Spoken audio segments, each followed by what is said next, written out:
This is the Hidden Killers podcast with Tony Brueski. Featuring author, psychologist, and daily contributor, Shavaun Scott.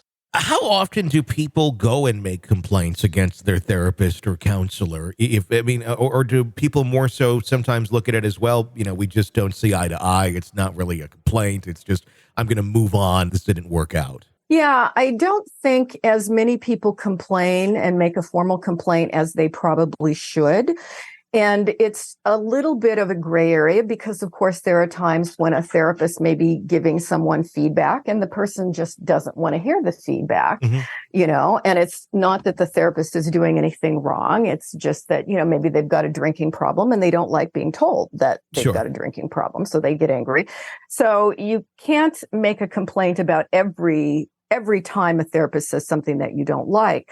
But I think a lot of times when people are getting weird recommendations from a therapist, if the therapist is giving suggestions that make, let's say, people go in for couples counseling and they're getting really weird suggestions that make their situation worse, anything regarding parenting that seems to be causing harm, I would love to see people feel empowered to just, it's pretty easy online. Most of the time you can file complaints online. And at the very least, the licensing board would then contact the therapist and say, can you give us your explanation here for what you're doing? And generally they'll ask for, if the person signs a release, they'll ask for, okay, show us what your assessment of the problem was and what was your treatment plan here. So they at least have to justify what they're doing. And I would love to see people do that more often. I don't think it happens that much. How easy would it have been, though, for someone like Jodi Hildebrandt, where if called and someone said exactly what you said, show us what the treatment plan is here, what are you doing, for her to just lie, for her to just come up with what she knows they want to hear. She seems like the type of person who is fairly good at that, and then just kind of brush it off. Is there much more check beyond that if someone says to the board, look, here's what we did, and they just didn't agree with it, and it was, it is what it is. She certainly could lie. And that, of course, in this case wouldn't be surprising either. But I have actually seen cases where, there was pretty good evidence of something inappropriate happen, go to an actual hearing before the board in person, where the clinician has to go in, they have to take their records, testimony is received from the complainant, and then the therapist is grilled. And so I've seen that happen. That was in California, but that can certainly happen.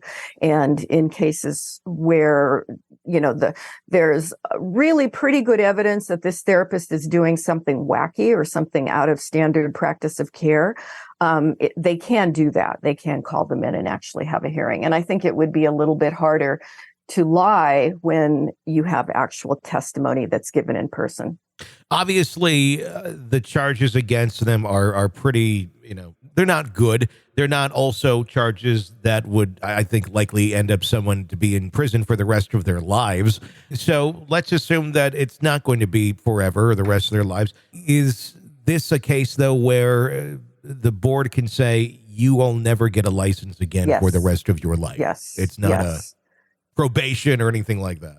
Yeah, I think in all likelihood, the board would do a permanent revocation of the license, and that does happen, which should happen. Sure. Yes, there are people practicing all sorts of things in healthcare that they're not safe, because of their own personality disorder. If you want to call that a mental health condition, that's in that category. They're never going to be safe. How often do we see that in the mental health field, where the provider themselves, like this case, where there is a mental health condition that's going on here, and maybe the drive and maybe some of the recommendations are based more so on someone's own personal experiences versus what's best for the actual client themselves? Yeah, there's a huge gray area between, people that are really psychologically altruistic and, have good intentions and have a lot of insight, and then the real dangerous quacks, right? We've got this whole continuum in between there.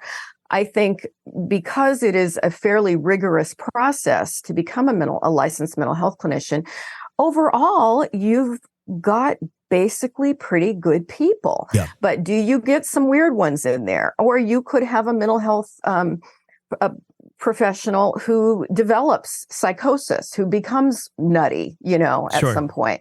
So I don't know how we would have data on that. Yeah.